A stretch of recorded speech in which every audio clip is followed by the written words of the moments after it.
The Budapest Gambit is characterized by full aggression in the very first moves. With the aggressive and unexplored lines we will see, white will be under serious pressure on almost every move. White will most of the time take the sacrifice pawn. Our reply will be knight g4 with the intention of gaining back the pawn.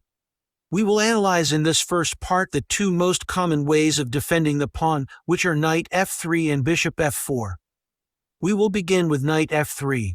The drawback of this move is that after bishop c5, attacking the f2 pawn, white is forced to play e3, blocking his c1 bishop. This is why bishop f4 is more popular, as after bishop c5 and e3, the bishop is already out. However, we will not play the common bishop c5, but rather gambit another pawn with d6.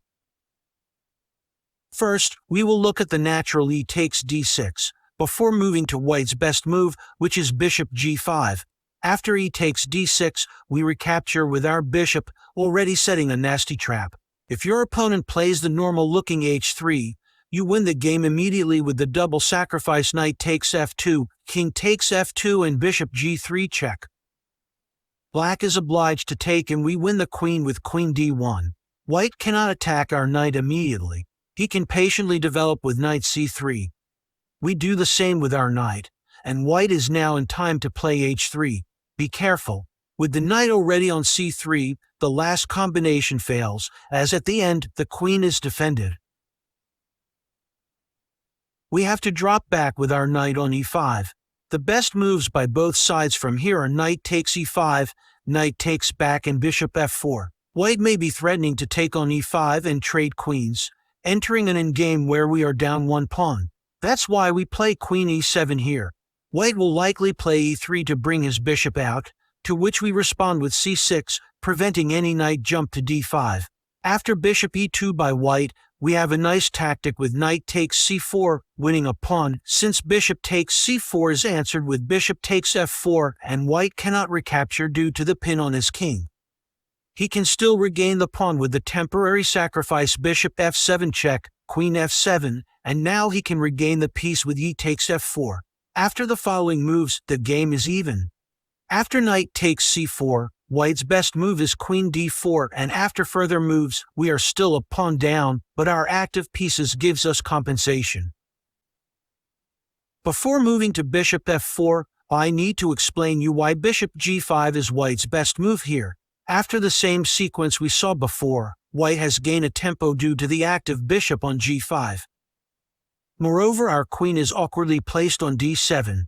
The game will be similar to what we saw a moment ago, but this is a slightly better version of it for white. We finally move on to bishop f4, the most played move after knight g4. We will play the ultra-aggressive and unstereotyped g5, threatening the f4 bishop. It will also help our dark-squared bishop joining the game via g7. e3 is very bad due to knight takes e3, with ugly tripled pawns on the e-file, so white will move his bishop to g3 or to d2. After bishop g3, we bring our bishop to the long diagonal, and after knight c3, we exert maximum pressure on the e5 pawn with knight c6. Then we regain the pawn and threaten the g3 bishop with h5. White doesn't want to part with this bishop, so we'll make room for it with h3. Our plan in this middle game would be to castle queenside and launch a violent pawn storm on the king side. This position is very comfortable for us.